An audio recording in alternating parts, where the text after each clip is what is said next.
नल पुराण इतिहास के 80वें एपिसोड में आप सभी श्रोताओं का, भक्तों का और सब्सक्राइबर बंधुओं का एक बार फिर से स्वागत और हार्दिक अभिनंदन है।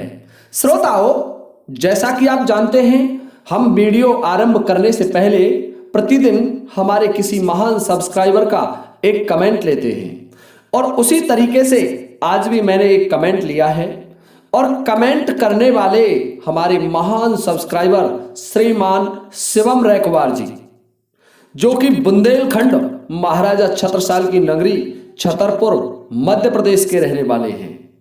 और हमने एक वीडियो प्रसारित किया था पहले, सवामन सोने का दानी राजा करण, महाभारत कालीन करण था या कोई दूसरा राजा करण था, इस पर एक वीडियो बनाया था और उस वीडियो पर वो कमेंट करते हैं और लिखते हैं कि गुरुजी आपने सत्य कहा, क्योंकि राजा कर्ण का किला कटनी में आज भी मौजूद है, जो कि एक बहुत अच्छा पर्यटक स्थल भी है।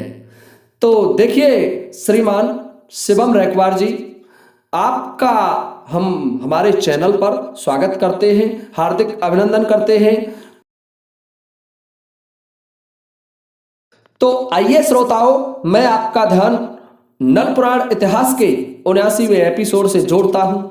उस एपिसोड में मैंने आपको बताया था कि रानी दमयंती का हरण राजा हंसपाल, हंसनगर का नरेश, अपनी पुत्री चंद्रकला के द्वारा करवा लेता है। चंद्रकला महाजादूगरनी थी, 14 विद्या निधान थी और रानी दमयंती हंसनगर के किले में पहुंच जाती है वीरों की मदद से। चंद्रकला अपने वीरों से उसका अपहरण करवा के मंगवा लेती है हंसनगर के राजमहल में। और जब प्रातःकाल हुआ, रानी दमयंती जगी तो रानी दमयंती देखने लगी। तो रानी दमयंती ने देखा कि ये महल मेरा नहीं है, ये महल किसका है, मैं कहां आ गई, क्या मैं स्वप्न देख रही हूं। देखिए श्रोताओं, ये सोच करके रानी खड़ी हुई बिस्तर से और उस कक्ष के बाहर निकली तो देख रही है कि वो किला नरवर का नहीं है। रानी दमयंती मन में सोच रही है कि हे भगवान, क्या मैं जागती हुई स्वप्न देख रही हूं, ये क्या कारण है, ये कहां का किला है और मैं कहां आ गई, मुझे यह कौन लेकर के आया। ये सोच ही रही थी कि देखिए श्रोताओं, तब तक तो रानी को दुष्ट हंसपाल आता हुआ दिखाई दिया।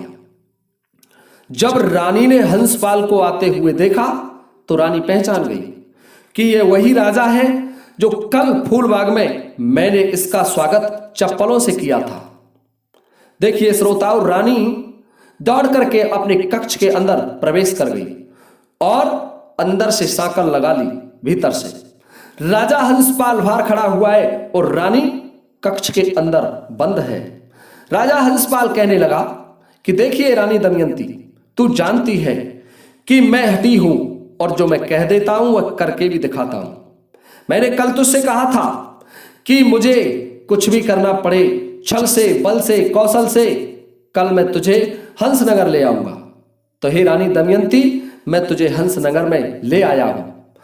और रानी, ये ध्यान रखने की बात है कि तू इस कक्ष में नहीं बस सकती, ये मेरा कक्ष है और तू जानती है कि मेरे कक्ष में आने के कई मार्ग हैं, मैं किसी भी मार्ग से कक्ष के अंदर आ सकता हूं, इसलिए तेरी इसी में भलाई है कि तू बाहर निकल इस कक्ष से, सांकल खोल और मैं अंदर आ रहा हूं।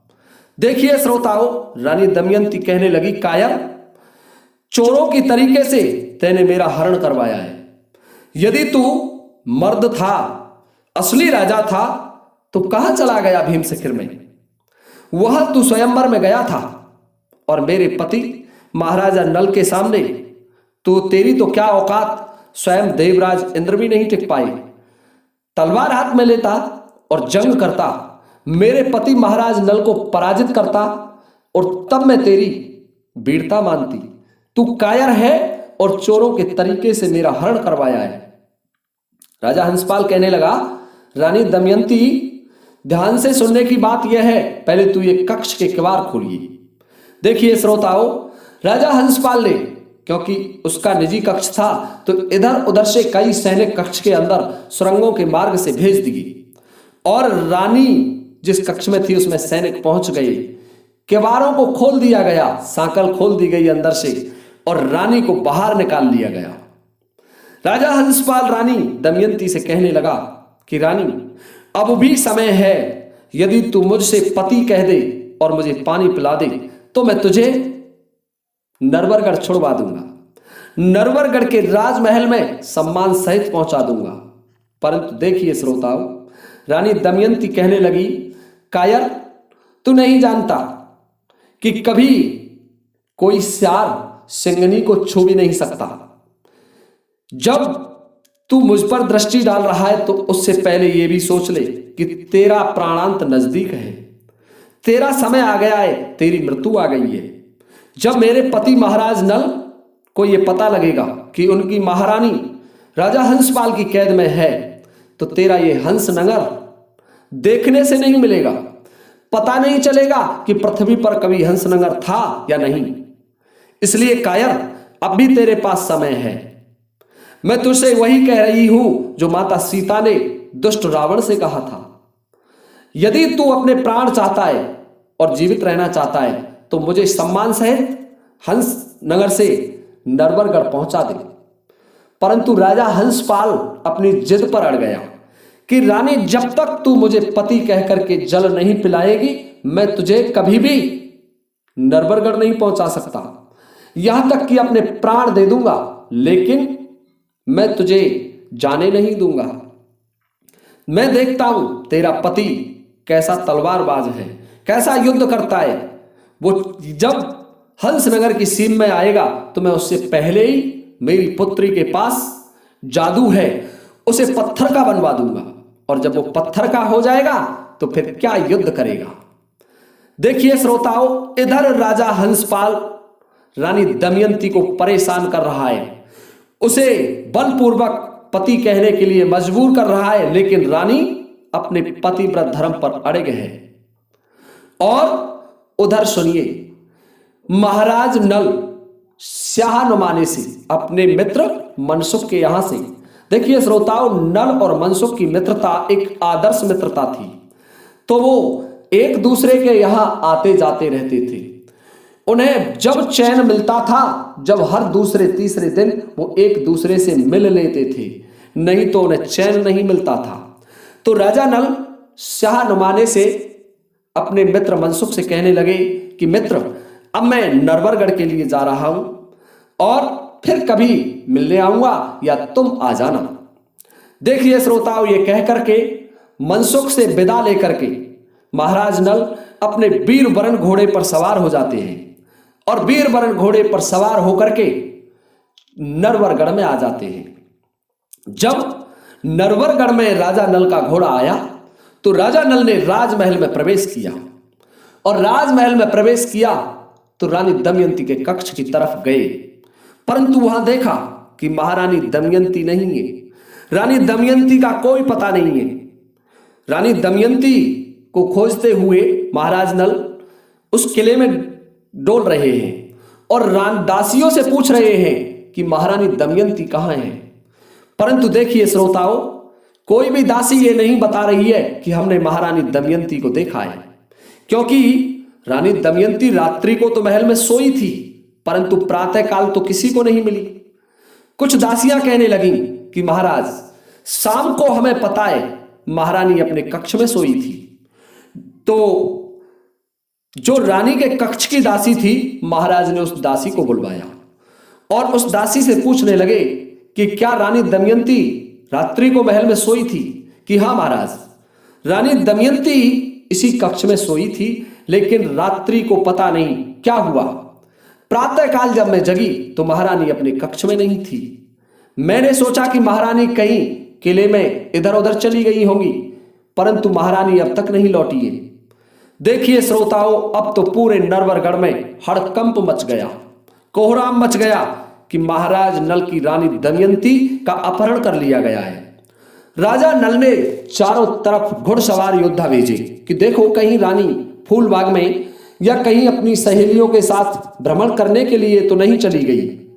परंतु श्रोताओं कोई सफलता नहीं मिली, क्योंकि रानी तो राजा हंसपाल की जेल में कैद थी। अब सुनने की बात तो यह है कि राजा नल के जो घुड़सवार थे वो सब वापस लौट आए। कहने लगे, महाराज हमने बहुत दूर तक महारानी को खोजने की कोशिश की, परंतु महारानी का कहीं कोई भी अता पता नहीं लगा, कोई भी सूचना महारानी के बारे में नहीं चली। ये सोच करके राजा नल कहने लगा, लाखा दादा आप राज्य का संचालन करें, यदि पीछे से यमराज भी हमारे राज्य पर आक्रमण करे तो आपको युद्ध करना है, और मैं जा रहा हूं महारानी दमयंती की खोज में, क्योंकि महारानी दमयंती इस तरीके से कहीं नहीं जा सकती। हो सकता है महारानी का किसी ने अपहरण किया हो। हे श्रोताओं, अब तो राजा नल अपने वीर वरण घोड़े को लेकर के चल देते हैं रानी दमयंती की खोज में। राजा नल का घोड़ा आसमान में चल रहा है, आकाश मार्ग से जा रहा है और रानी दमयंती को खोज रहा है। परंतु देखिए श्रोताओं, रानी दमयंती तो हंसनगर के राजमहल में कैद थी। राजा नल ने संपूर्ण संसार में रानी दमयंती को देख लिया, परंतु कहीं भी रानी दमयंती का ठिकाना नहीं मिला, कोई पता नहीं लगा। संपूर्ण संसार में खोजने की शक्ति राजा नल के पास थी, क्योंकि जल थल गगन तीनों में समान वेग से चलने वाला वीर वरण घोड़ा उनके साथ था। जब रानी दमयंती का कहीं कोई पता नहीं चला तो महाराज नल वन जंगल जहां पहाड़ जहां भी महाराज नल से संभव हो सका रानी को खोजने लगे। श्रोताओं, रानी को खोजते खोजते महाराज नल बबरी वन में प्रवेश कर गए, जहां बब्बर शेर रहा करते थे। और उसी वन में कुछ आगे जब बढ़े तो देखा कि कुछ ऋषि एक यज्ञ का आयोजन कर रहे थे। देखिए श्रोताओं, प्राचीन समय में ऋषि महात्मा यज्ञ किया करते थे, और आज धार्मिक पाठों का आयोजन होता है। कोई भागवत पुराण पढ़वाता है, कोई रामायण पाठ करता है, कोई रामायण का अखंड पाठ करता है। परंतु आपको सबसे महत्वपूर्ण बात बता रहा हूं कि जो धर्म यज्ञ करने से होता है वो किसी और से नहीं होता। जितने भी प्राचीन ऋषि आपने सुने होंगे सभी यज्ञ किया करते थे, और जबकि आपने किसी से यह नहीं सुना होगा कि उस ऋषि ने रामायण पाठ किया या भागवत पुराण का पाठ किया। तो यज्ञ करने का जो धर्म होता है, फल होता है, वो अलग ही होता है। प्राचीन समय में राजा महाराजा भी यज्ञ किया करते थे।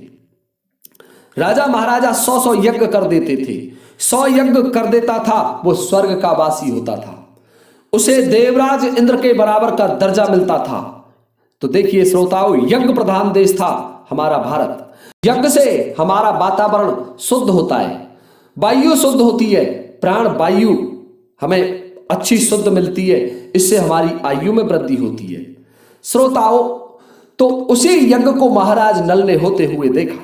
जब आकाश मार्ग से जा रहे थे तो राजा नल के मन में विचार आया कि रानी को पीछे खोजा जाएगा, पहले यहां यज्ञ हो रहा है और मैं यज्ञ कर लेता हूं।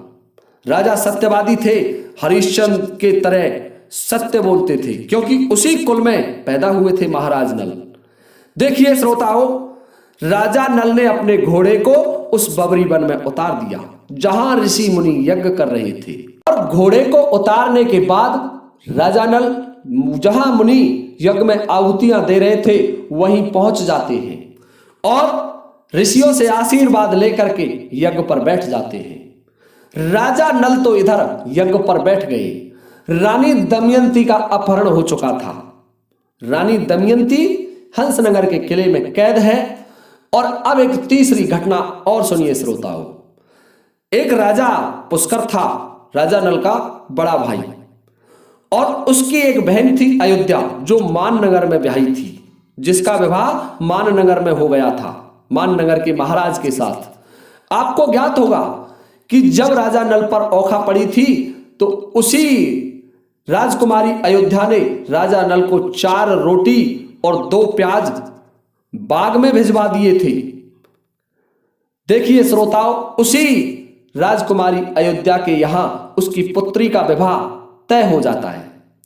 और जब अयोध्या की पुत्री का विवाह तय हो गया तो स्वाभाविक बात थी कि भात नौतने के लिए अयोध्या को जाना था, ध्वजनगर। परंतु अयोध्या मन में विचार करने लगी कि मुझे पहले मेरे भाई नल के पास जाना है। नल उसके चाचा का लड़का था। देखिए श्रोताओं, अब तो राजकुमारी अयोध्या अपनी संग सहेलियों को लेकर के चल देती है भात नौतने के लिए नरवरगढ़ की तरफ। गुड़ की भेली और जो भी भात नौतने का सामान होता है, सामग्री होती है, वो सामग्री साथ में ली और दिव्य रथ मंगवाया जिसमें 10 अश्व जुते हुए थे। उस रथ में अपनी सहेलियों सहित बैठी और जा रही है भात नौतने के लिए महाराज नल के यहां। श्रोताओं, सोचने की बात तो यह है कि राजा नल तो वहां थे ही नहीं। रानी दमयंती को खोजते खोजते बबरी वन में प्रवेश कर गए थे और रानी दमयंती भी घर नहीं थी और पीछे से राजकुमारी अयोध्या नरवरगढ़ आ जाती है भात नौतने के लिए। श्रोताओं, राजकुमारी अयोध्या गीत गाते हुए चली जा रही है नरवर के किले में। जब नरवर के किले में प्रवेश किया तो दास दासियों ने राजकुमारी का बड़ा स्वागत किया और राजकुमारी अयोध्या से कहने लगी कि देखिए बहन, यहां महाराज नल नहीं है और यहां रानी दमयंती भी नहीं है। श्रोताओं, ये बात जब राजकुमारी अयोध्या ने सुनी तो अयोध्या कहने लगी कि क्या हुआ, कहां चले गए दोनों भाभी भाई। ये बात तो जब दासियों ने सुनी तो दासी और दास कहने लगे कि देखिए राजकुमारी, रानी दमयंती का किसी ने अपहरण कर लिया है और तुम्हारे भाई नल उसे खोजने के लिए चले गए हैं, इसलिए अब नरवर के किले में कोई नहीं है। यह किला महाराज और महारानी से विहीन है। परंतु श्रोताओं, जो भात का निमंत्रण देने के लिए आए और उस लड़की को उसके भाई और भाभी घर ना मिले तो आप सोचिए उसके दिल पर क्या बीतेगी। श्रोताओं, जब ये बात अयोध्या ने सुनी तो अयोध्या के नेत्रों से आंसू आने लगे। परंतु देखिए, रानी गजमोतनी ने जब ये देखा कि बहन अयोध्या भात का निमंत्रण देने के लिए हमारे राजमहल में प्रवेश कर चुकी है और घर पर ना महाराज है ना महारानी है, तो अपने परिलोक से रानी गजमोतनी की आत्मा चलती है और नरवर के किले में आ जाती है और नरवर के किले में आकर के अपनी ननद अयोध्या से कहने लगी कि आइए बहन जी, आपका स्वागत है, आप महल के अंदर आओ, आपकी भाभी आपके स्वागत के लिए तैयार खड़ी हुई है। जब अयोध्या ने यह सुना तो अयोध्या को कोई दिखाई नहीं दिया, केवल आवाज आ रही थी। रानी गजमोतनी कहने लगी कि बहन, तुम जानती हो कि मैं मर चुकी हूं और मैं तुम्हारी बड़ी भाभी गजमोतनी हूं। तुम चिंता मत करो, भात का निमंत्रण मान लिया, मैं ये चौकी रख देती हूं। गजमोतनी ने वही चौकी रख दी और अयोध्या से कहने लगी, तुम्हारी गुड़ की ये भेली यहीं रख दो इस चौकी पर, और याद रखना बहन जी, मैं तुमसे वादा करती हूं कि तुम्हारा भात भरने के लिए महाराज नल अवश्य आएंगे, चाहे वो कहीं भी क्यों ना हो, तुम्हारा भात अवश्य भरा जाएगा। देखिए श्रोताओं, राजकुमारी अयोध्या गुड़ की भेली को रख देती है, वही जो टीके का सामान होता है उसको रख देती है, रोली हल्दी चंदन रख देती है और भात की जो रस्में होती हैं उन सबको रानी गजमोतनी पूरी करवा लेती है। श्रोताओं, उसके बाद राजकुमारी अयोध्या अपने भाई पुष्कर के यहां ध्वजनगर चली जाती है। यहां से आगे का वर्णन मैं आपकी सेवा में अगले वीडियो में लेकर के उपस्थित हो जाऊंगा। तब तक के लिए आप सभी से चाहता हूं इस वीडियो को विराम देने की अनुमति।